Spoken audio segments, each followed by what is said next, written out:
Vast majority of the ones I've seen are actually above ground. This one's a wee bit different. It has been in situ since about 1972 because it's actually underground. They are basically a screw and they sit in the ground at about 45-degree angle and they move water up. These screws have been in the ground for 50 years and they have come to the end of their operational life. It's time to replace them.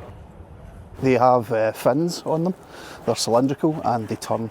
It's the Archimedes principle that moves the water up the actual fins of it. And they have a sort of wraparound splash guard which contains the stream of water as it moves upward along the screw. The water can't move upwards, unfortunately, and yes, it works quite well.